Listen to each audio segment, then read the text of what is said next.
Everyone, this is Mark Warner, and I wish I was bringing you better news. Been involved in public service for almost 2 decades, and I can't think of a day that is a worse day for kind of the state of our democracy. And the close to 150,000 federal workers in Virginia, many of them who've been sent home today because a small group of folks in the House, one branch of Congress, one branch of our government have said they don't care about shutting down the government. The remarkable thing is, if the House would simply vote to continue the funding of government for the next 6 weeks, we could continue to debate some of these issues. But no, they've said our way or the highway, and consequently, a lot of Virginians and our economy is going to take a major hit. It's also going to be a threat to our national security.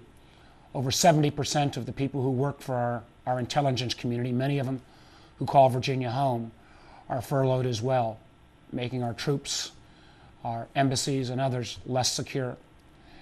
I have to tell you, I've not ever seen this kind of irresponsible behavior in Richmond or anything like this, even in my days in Washington. It would be like if the Senate said, okay, we're going to shut down the government unless you pass our immigration bill or unless you pass our farm bill. That's not the way you legislate. So I'm hopeful that in the coming days we'll get this solved. But right now, there's an awful lot of folks who've got a right to be upset. I think about our federal workforce that constantly is denigrated by some of the folks who work here on the Hill. Federal workforce has not had a raise for 3 years. Many of them who've been furloughed over this last year, now being sent home. This is not right. It also means that what young scientist will be willing to go work for the NIH, or what young person will stand up and want to serve in our foreign service or in the intelligence community if they don't feel their representatives can actually do the business of at least keeping the government operating. So we're going to see what happens over the next coming hours or days. But the simplest solution to this would be let the House vote on the Senate ability to continue the government. Let both Democrats and Republicans vote on reopening the government. I think the majority of the House would work its will and reopen the government, and then we could get to discussion of these other issues. I'll be happy to take some questions. Senator Warner, this is Barbara Sierra from News Channel 3 in Norfolk. First question up comes after I looked at my email at 1:57, a email from Congressman Cantor's office saying that on 5 different occasions that you guys have shut down their proposals to come up with some kind of compromise. I realize that today there's a lot of finger pointing, but how valid is his assessment that they have made the attempt to compromise? Barbara, respectfully, it's a bunch of bunk. The Senate budget actually took the House budget number, accepted their number. That's what this debate should be about. It should be about the budget. This is simply what's called in Washington speak a continuing resolution, funds the government for the next 6 weeks. This idea that the House is going to add extra measures on unrelated items is the height of irresponsibility. And if the House were to simply let every member, Democrat and Republican, vote their conscience, I think the majority of the House would vote to actually reopen government and put our Virginians back to work. I think about the people in Hampton Roads, military who at least are going to get paid after legislation last night, but a lot of our civilian defense workers are going to work today or not and have a question about where they're going to get paid. Is anybody going to get hired in Hampton Roads over the next few weeks with this budget crisis, and now those in the House as well threatening to exceed the nation's debt limit? Is anybody in the private sector going to get hired in Hampton Roads with this uncertainty hanging over its heads? This is the most irresponsible actions I've seen in my public career. Senator Warner, Anita Blanton with Wavy TV 10. Can you kind of describe to me the mood and what was taking place last night around midnight and right after? Where did you all go? What happened afterward? Well, there's a lot of frustration. Candidly, this is not breaking down Democrat and Republican, although that's the way the press plays it. There's a growing number of Republicans in the House and in the Senate who say, yeah, we got some differences, but let's keep the government operating in a responsible manner. But instead, there's this group in the House who say our way or the highway. So there was an awful lot of frustrated senators in both parties last night who know this is not the right path. And my hope is that there will be, those numbers will grow, particularly in the House. If the leadership of the House would just let there be an up or down vote on whether we should continue the government operating for the next 6 weeks, and you want to continue to redebate other issues, fine. Although I would add on the health care bill, this was a bill that was passed. It was a bill that got questioned in the Supreme Court. It was a bill that we had a national election about last year. And it's a bill now where we're seeing numbers of millions of people across the country today try to sign up for it. So are there ways to improve it? I'm sure there are. I'm open to that. But not when you've got the threat of shutting down the government this week and Lord knows what's happening 2 weeks from now from when we hit the debt ceiling. That is not a responsible approach to governing.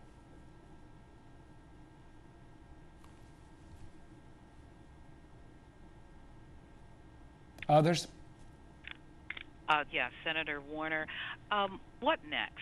I realize this is the day where everybody's just a bit frustrated, but considering that we really do need to get back into the business of governing, is there any movement on the part of the most conservative wing of the congressional Republicans to blink? Well, we haven't seen it yet. We've seen individual members like Scott Ridgel and others say, let's continue the government. We've seen a lot of, I can tell you, my Republican Senate colleagues that I work with, and there's nothing I've done since I've been in the Senate that hasn't been bipartisan. And I try to look at every issue and say, all right, let's look at it from both sides. But I've never seen actions like this where people are saying, rather than a budget debate, we're going to just keep piling on other things, other unrelated items, even no matter how much somebody may dislike the health care law, and say, if you don't do what we want, we're going to shut down the government. That's this week. In 2 weeks, it's going to be the debt ceiling. I wonder what kind of irresponsible actions will be taken then. You know, this is an economy that we know at best is only slowly recovering. To kind of take this action now, which will have a ripple effect, is, again, irresponsible beyond words that I can put in on TV. Senator Warner, this is Janet Roach in WVEC in Norfolk. I think my mic is working now. Will you be taking a salary during the shutdown? Do you plan on donating it at all? Yes. Just as during the furloughs, when I didn't take percentage of that salary, as long as this shutdown, I'll continue to contribute my salary to actually a United Way fund that will be for relief for federal employees and their families. There's an awful lot of hardship goes on. I hear people talk about our federal workforce so disrespectfully that it really makes me wonder why some of these people are in government who serve an elective office if they want to trash their workforce the way they do. And this is a workforce that hasn't had a raise for 3 years. This is a workforce that's been furloughed a number of times, now has furloughs as far as the eye can see until we can get our act together. And these folks, they still got to make their car payments, they still got to pay their student loans, they still got to pay rent or mortgage. And I, for one, am sick to death of the kind of outrage that's being vented against federal employees. And we've got bipartisan legislation. Great number of the Virginia congressional delegation in both parties are saying when we get this craziness behind us, these federal employees ought to receive their back pay. Have there been any efforts to try to make that happen? We've got bipartisan legislation. Republican and Democratic members, I know from Virginia, are joining in this. And I think you'll probably see a lot of other folks around the region and hopefully around the country say, you know, just because this one irresponsible group of folks is shutting down the government, that shouldn't mean that the families who have a breadwinner that depends upon the federal government should have to sacrifice their pay. I think we'll get that done, but that's still not going to compensate what happens if you work for a contractor, or what happens if you work for somebody who works in tourism around a national park. They're not going to get made up wages or lost salaries because people aren't going to the national park or aren't being able to have the federal government pay its contractors on an appropriate time basis. So there's going to be damage done regardless of how long this goes on.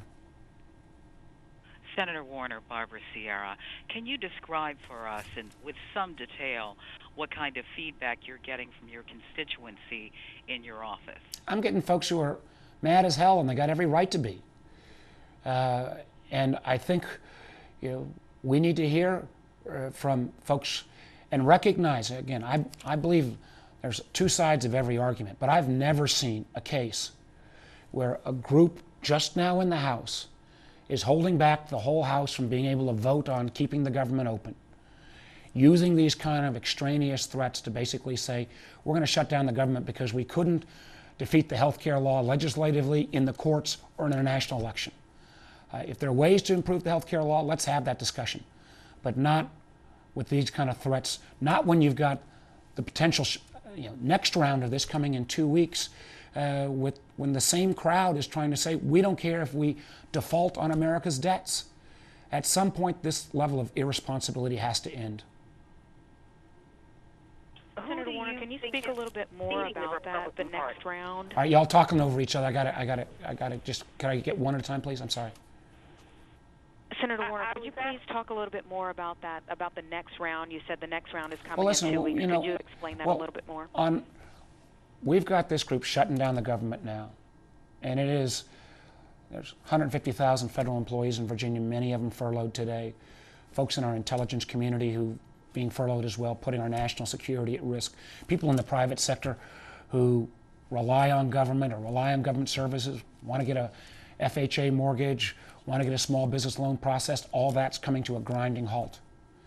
But this is just a warm-up for this same crowd 2 weeks from now are saying, oh, if we don't get this on a government shutdown, we're going to threaten to basically default on a country's debts. I was a business guy for 20 years before I went into politics, and nothing. The fact that America has a AAA bond rating, the fact that America is viewed as the leading economy of the world, is because America pays its bills. But we've got a group of irresponsible members of Congress who say, if we don't win on shutting down the government, we're going to blow through the national debt ceiling. And if anything could even be more irresponsible than this, it will be that next round. So it's time to stop the political shenanigans, put the government back to work, don't violate our national debt. And if we want to debate getting our fiscal house in order, I'm all for that. I laid out a bipartisan plan that will take on tax reform, that would take on entitlement reform, that would have the broad-based compromise that's been missing. Let's have that debate, but let's have it in a reasonable way. I got time for one more question. Well, based on what you see now, do you think that will happen with the debt ceiling? Do you think Yeah, listen, they will I am. refuse to vote to raise the debt limit? I never thought that the House, this small group in the House, would be driving the whole country's over the cliff. And, I am worried that this same group, if they don't get what they want on shutting down the government, Lord knows what they might do in terms of violating or basically threatening the full faith and credit of the United States of America. In all my time as a business guy or all my time in public life, I've never seen such irresponsible actions. You think it's leading the Republican Party? Thank you. Listen, I do not believe this is, can be broken down parties. There's about as many folks in the Republican Party as upset as there are in the Democratic Party. There is a small group in the Republican Party who say, if you don't go along with us, we're going to put a Tea Party candidate against you in a primary.